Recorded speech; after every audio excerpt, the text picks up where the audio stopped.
네, 이재명입니다. 장관님, 제가 그 질의응답을 옆에서 듣고 있다 보니까 제가 한국어를 배운 사람인데 장관님 말이 이해가 안 돼요. 사도광산하고 군함도가 같은 겁니까? 다른 겁니까? 본질적으로는 같은 성격의 문제입니다. 같은 겁니까? 다른 겁니까? 아니, 사안은 다르지만 본질이 같다고 말씀드렸습니다. 내가 지금 본질 물어봤습니까? 같은 거냐 다른 거냐 물어봤지요. 그럼 사안은 다른 사안입니다. 그러면 군함도에 대해서 약속하거나 합의된 게 사도광산에 대한 합의와 같은 겁니까? 다른 겁니까? 본질이 같은 거기 때문에 묶여 있다고 저는 생각합니다. 대한민국 외교부 장관의 발언답지가 않습니다. 강제 동원의 역사를 기록에 남긴다는 뜻에서 자, 잠깐만, 제가 다른 거 물어볼게요. 네, 대한민국은 자주 독립국가죠. 당연한 말씀입니다. 네. 그리고 장관은 공무원으로서 우리 국민들의 자긍심을 높이고 국익을 지켜야 될 의무가 있죠. 그렇습니다. 네.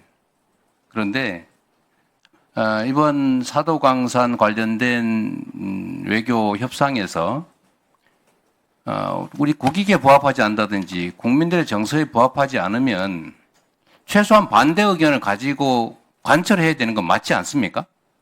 그렇게 협상을 했습니다. 그런데 결론은 어떻습니까? 우리 국민들 다수는 장관께서는 뭐라고 말씀하신지 몰라도 우리 국민들이 또 여기 계신 많은 분들이 이해하기로는 강제동원에 관한 언급이 없다. 양보했다. 일본에 밀렸다. 이렇게 생각하는데 장관만 아니라고 하면 아닌 게 되는 겁니까? 그 발언 문안이 증거 자료 아니겠습니까? 제가 없는 걸 가지고 있다고 주장하는 게 아니죠. 강제동원이라는 표현이 있습니까? 그 2015년도의 문안을 포함한 과거의 모든 결정과 일본이 취한 약속 그 속에 다 들어가 있는 거 아니겠습니까? 장관, 네. 군함도 사안과 사도광산 사안이 같은 사안입니까? 다른 사안입니까? 사안은 다른 사안이나 본질이 같다고 누누이 말씀드렸습니다. 그래서 두 개를 한꺼번에 묶어서 그런 표현을 만들었습니다. 우리 국민들께서 판단하시겠죠. 장관이라는 분이 이게 지금 국어를 구사하는 건지 어디 나라 말인지 알 수가 없어요. 강제 동원에 어쨌든 강제 강제동원 동원에서 이미 문제에 9년 전에 대해서는 확보를 하지 않았습니까? 저희들이 증인. 협상을 통해서. 질문하면 답을 하십시오. 예. 제가 이거 하나 물어보겠습니다. 뭐 강제동원 문제는 앞으로도 계속 다른 의원들께서 질의하실 거라서 팩트에 관한 거 한번 물어볼게요. 모름지기 공무원이라면, 특히 외교 공무원이면 외교 협상에서 국익과 국민의 정서를 고려해야 되는 게 당연할 테지만 거기에 더해서 네. 국민의 공복으로서 국민들에게 거짓말하면 안 되죠. 당연한 건 맞습니다. 네. 지금 이 자리에 장관께서 스스로 하는 말이 국민에 대한 거짓말인지 아닌지 한번 생각해 보기를 권유하면서 구체적 질문을 한번 해보겠습니다. 지금 외교부에서 국회에 답변 자료를 내셨던데 우리 존경하는 차지호 의원께서 질의한 것에 대한 답변 같습니다. 사도광산 현장에 가혹한 노동 환경과 그들의 고난을 기리기 위한 전시물을 설치했다고 국회에 답변 자료 내셨죠. 네. 사도광산 현장에 설치하는 거 맞습니까? 맞습니다. 아이카와 박물관에 설치하기로 되어 있는 거 아닙니까? 아이카와 박물관이 사도광산 일했던 한국인 노무자들의 기숙사 터입니다. 기숙사 사도광산에서는 2km 정도 떨어진 지역에 있는 거 맞습니까? 전체적으로 사도광산을 유물을 전시하고 있는 곳이 향토박물관입니다. 아이카와. 그게 사도광산 현장입니까? 사도광산 현장에 박물관이라는 게 3개밖에 없습니다. 그중에서 제일 가까운 곳이 아이카와 향토박물관입니다. 장관, 예. 아이카와 박물관은 사도광산에서 2km 떨어져 있고 사도광산 현장은 아니지요. 사도광산이 넓은 지역입니다. 기타자 지금 그러면 사도광산이 일본에 있으니까 일본에 아무 데나 설치하면 사도광산 현장에 설치한 게 되는 겁니까? 아니죠. 지난번 군함도를 도쿄에다가 했기 때문에 큰 분란이 일어났기 때문에 이번에는 바로 현장 가까운 곳에다가 전시해라라는 이코모스의 권고사항이 있었고 그것을 일본이 받아들인 겁니다. 장관 스스로 지금 말했잖아요.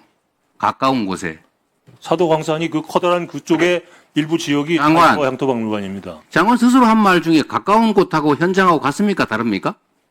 거기서 말하는 현장이라는 게 화가 광산이 있었던 갱도 있는데 하라는 뜻이 아닙니다. 가까운 곳이 장관께서는 가까운 곳이나 현장이나 같은 말이다 이렇게 저는 생각하시는군요. 그렇게 생각합니다. 예. 도쿄 같은 데다 하면 안 된다는 자, 뜻으로 이해하고 있습니다. 다른 거 하나 또 물어볼게요. 저는 이게 허위 공문서 작성에 해당된다고 봅니다. 한번 장관께서 계속 우기시니까 한번 법적 판단을 받아보는 방안을 강구하겠습니다. 자, 두 번째로 보도자료를 냈는데 이 보도자료에 보니까 이렇게 돼 있어요. 일본 수석 대표가 이렇게 발언했다. 7월 27일 날 외교부에서 낸 겁니다. 일본은 한국인 노동자들이 처했던 가혹한 노동 환경과 그들의 고난을 기리기 위한 사무실을 사도강산 어쩌고 저쩌고 이렇게 돼 있어요. 그런데 실제 일본 수석 대표 발언은 이렇게 돼 있어요. 일본은 모든 노동자가 처했던 가혹한 노동 환경을 설명하고 이렇게 돼 있습니다. 모든 노동자와 한국인 노동자가 같습니까? 다릅니까?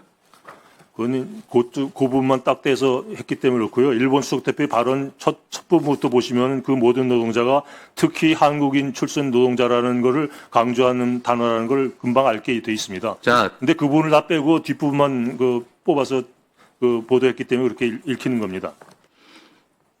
그러면 그렇게 써야지 다운표까지 쳐가지고 일본은 모든 노동자가 처했던 가혹한 노동 환경을 설명하고 이들의 고난을 기억하기 위해 모든 노동자와 관련된 새로운 전시물을 이미 현장에 설명 전시시설에 설치했다 이렇게 했는데 왜 거기다가 그 말을 써놓냐 이 말입니다. 한국인이라고 다르잖아요. 앞에 all the workers, especially those from the Korean Peninsula라는 게 맨 앞에 데피니션으로 나와 있습니다.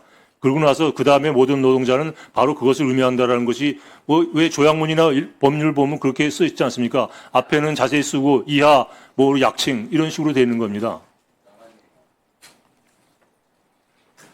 여기 이렇게 하나의 문서에 온갖 글자들이 써져 있는데 네. 이 중에 특정 부분에 표현을 이 앞에 써 있는 걸 뜯어 붙여가지고 하면 그게 정상입니까? 아니 그 기사를 쓴 분이 그 비판하신 분이 그것만 뽑아서 그렇게 말씀하신 거지 앞부분과 연계 속에서 설명을 해야 전체적인 그림이 그려지는데 그건 다 빼놓고 뒷것만 해놓으니까 그게 이상하게 들리는 겁니다. 보도자료도 공문서지요. 보도자료는 앞에 그렇게 설명을 해놨으면 저희들이 내가 묻는 건 보도자료가 공문서냐 아니냐 묻는 겁니다. 공문서죠. 공문서 허위 작성하면 처벌되죠. 허위 작성이 아니라 앞에 그렇게 저희들이 설명을 해놨습니다. 허위 작성하면 처벌되는 거 맞습니까? 허위 작성한 바 없으니까 처벌할 리가 없습니다. 허위 작성하면 처벌하죠. 예, 허위 작성이 가려봐야 되는 거예요. 그렇게 하십시오. 예. 예, 수고하셨습니다. 다음은 이재강 의원님 질의해 주시기 바랍니다.